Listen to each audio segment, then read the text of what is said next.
હર હર મહાદેવ. સ્વાગત છે તમારું બધાનું ભાગ 3ની અંદર. આપણે ભાગ 2ની અંદર જોયું સુંદર મજાના દ્રશ્યો કદમગીરી પર્વતના, કમળાઈ માતાજીનું મંદિર અને કમળાઈ માતાજીનું પ્રાગટ્ય સ્થાન. હવે આપણે જોશું ઝીંઝુડા ખોડિયાર માતાજીના મંદિરના દર્શન કરશું ભાગ 3માં.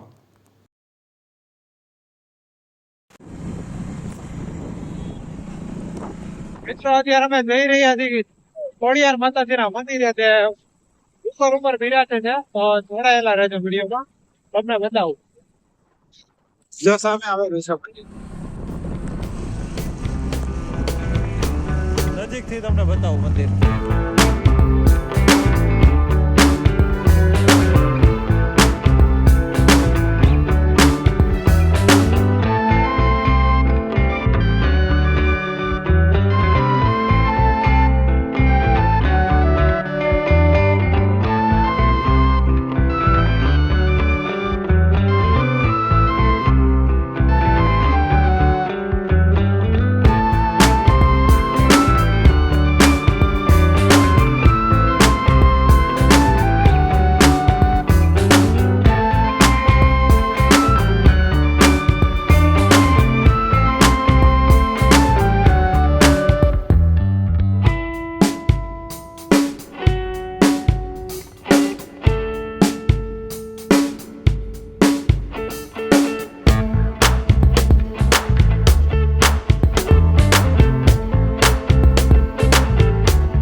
નમસ્તે મિત્રો, આપણે આજે પહોંચી ગયા છીએ અમરેલી જિલ્લામાં સ્થિત સાવરકુંડલા તાલુકાની અંદર આવેલું ઝીંઝુડા ગામની અંદર ખોડિયાર માતાજીનું મંદિર.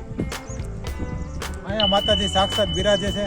આ વિસ્તાર વાડી વિસ્તારની અંદર હોય છે ને. અહીંયા દર્શન કરી તો પહેલા જઈએ ફટાફટ માતાજીના દર્શન કરી લઈએ, પછી આપણે સીધા કુંડલા પહોંચી જઈએ.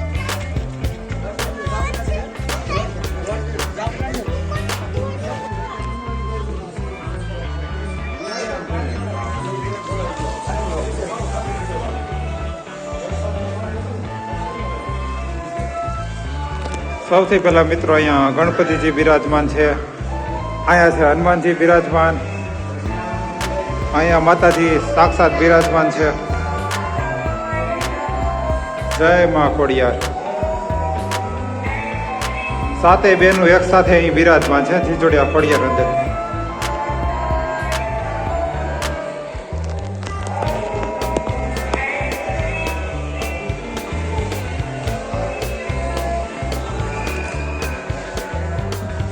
મંદિર છે ને પાછળની સાઈડ પર વ્યૂ પણ ખૂબ જ સુંદર આવે છે. ચાલો તમને બતાવું.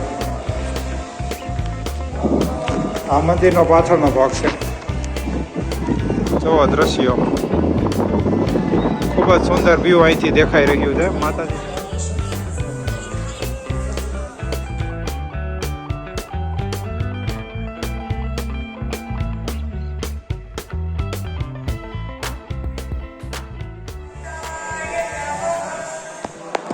મિત્રો, આપણે પહોંચી ગયા છીએ ઝીંઝુડા ખોડિયાર માતાજીના દર્શન કરવા માટે. દર્શન થઈ ગયા, આપણે થોડોક બાપુ પાસેથી તેનો ઇતિહાસ જાણવાનો પ્રયત્ન કરશું.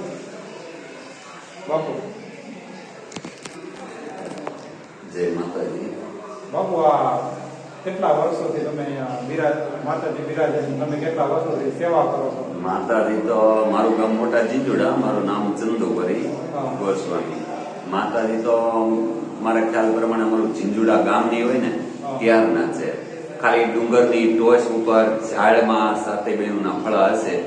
150 વર્ષ પહેલા અમારા ગામના દરબારીએ ઓટામાંથી લીધેલા રાજા સાહેબ વખતમાં. ત્યાર પછી અમારા ગામના વાણિયા રહેતા એ લોકોએ 2 ઓરડા બનાવ્યા, એક માતાજીનો ને એક પડખે સાધુ રહે એવો. અને ત્યાર પછી એક અમારા ગામના લુહાર છે એને 40 વર્ષ મહેનત કરી અને આ જગ્યાને ઘણી વિકસાવીને વિશાળ બનાવી, રોડ બનાવ્યો, બધું બનાવ્યું. અને પછી એક અમારે સીતારામ બાપુ છે, એને પણ આ શિખર ને ઘુમટ ને એવું મદદ કરી અને બધું રિનોવેશન કરાવ્યું. એને 10 વર્ષ થઈ ગયા. મારે પણ અહીંયા 20 વર્ષ પૂરા થઈ ગયા. તમે 20 વર્ષથી સેવા કરો છો? સેવા. મારું ગામ જ ઝીંઝુડા ને આપણે શિવજીનું મંદિર છે, આપણું જ છે મોટા ઝીંઝુડા. હા, મોટા ઝીંઝુડા. અહીંયા સાતે બહેનો વર્ષોથી એવું છે. આ માતાજી નો ઇતિહાસ એવો છે, કોઈ અહીંયા દોરા હોવા દાખલા એ કોઈ વસ્તુ નહીં. માતાજીનો ભાવ હોય તો એ કઈ સપને વાત કરી દે, એવા ઘણા દાખલા છે અહીંયા અમારા ગામના. બીજી કોઈ અહીંયા દોરા ધાગાનો એવો કોઈ વહીવટ નહીં. બસ માતાજીને સંકલ્પ કરી સિદ્ધિ. ટૂંકમાં મનોકામના કોઈ પણ માણસ માને એ બધી માતાજી પૂરી હા, કરે. બસ આ માતાજી. મિત્રો આપણે માતાજીનો ઇતિહાસ વિશે થોડી માહિતી લીધી બાપુ પાસેથી. હવે રજા લેશે ને આપણે નીચેની તરફ ઉતરશું. જય માતાજી. જો આ બાપુની વાત કરીને એનો ધૂણો અહીં છે. બાપુનો ધૂણો અહીં છે. માયાપુરી બાપુ. 2-3 છબીઓ છે માતાજીની. ગણપતિજી બિરાજમાં છે અને આ માતાજીનું ત્રિશુલ અહીંયા છે. બાપુની સમાધિ અહીં છે.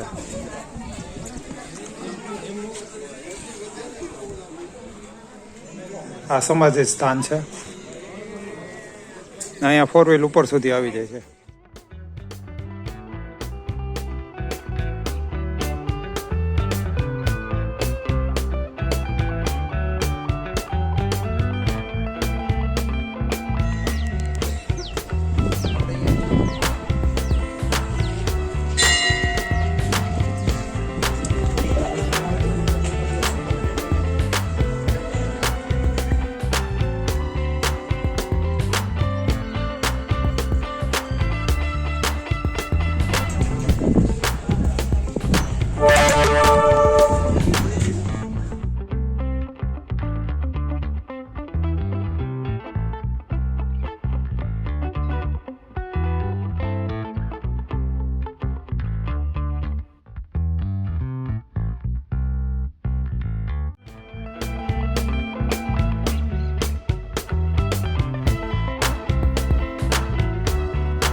જો મિત્રો આવો રસ્તો હોય છે. આવી રીતે કાર આપણી છેક સુધી ઉપર ચડી જાય ને નીચે પણ વ્યવસ્થિત રીતે ઉતરી જાય છે. કાર બાઇક બધું ઉપર સુધી જઈ શકે છે.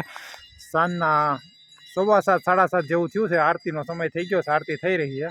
હવે માતાજીની રજા લઈને આપણે નીકળીએ કુંડલા તરફ. ખૂબ જ સુંદર વાતાવરણ, મનમોહક દ્રશ્યો અહીં જોવા મળ્યા ને મોરના ટહુકા અહીં સંભળાઈ રહ્યા છે. ખૂબ જ શાંત વાતાવરણ છે, ધાર્મિક વાતાવરણ છે. અહીં ખૂબ જ આનંદનો અહેસાસ થયો છે અને માતાજીના દર્શન કરીને ખૂબ જ ધન્યતા અનુભવી છે. હવે અમે જઈ રહ્યા છીએ કુંડલા તરફ. તો હવે સાંજ પડી ગઈ છે તો ધીમે ધીમે નીચે બાઇક ઉતારવાનું ચાલુ કર્યું છે. ને અહીંયા એક સગવડતા સારી છે, છેક સુધી બાઇક ને કાર આપણી આવી શકે છે. કદમગીરી ગયા હતા ત્યાં જેવું સુંદર દ્રશ્યો આપણે જોયા એવા જ સુંદર દ્રશ્યો અહીં જોવા મળ્યા છે. તો ચાલો હવે ધીમે ધીમે ઉતરીએ નીચે ને જઈએ કુંડલા બાજુ. આ મંદિર રોડ થી 2 કિલોમીટર જેટલું અંદર આવેલું છે. તો રોડ થી 2 કિલોમીટર અંદર જવાનું. સવારે 11 વાગે નીકળ્યા હતા. સાંજના પહોંચતા 8 વાગી ગયા. કુંડલાની અંદર પાછા પહોંચી ગયા. હવે મળશું નવા વિડીયોની અંદર. ચેનલને સબસ્ક્રાઈબ કરી લેજો, વિડીયોને લાઇક કરી લેજો, તમારા મિત્રો સાથે શેર કરવાનું ભૂલતા નહીં. આવા જ તમને નવા વિડીયો મારી ચેનલ પર જોવા મળતા રહેશે. હર હર મહાદેવ. Thank you. આવજો.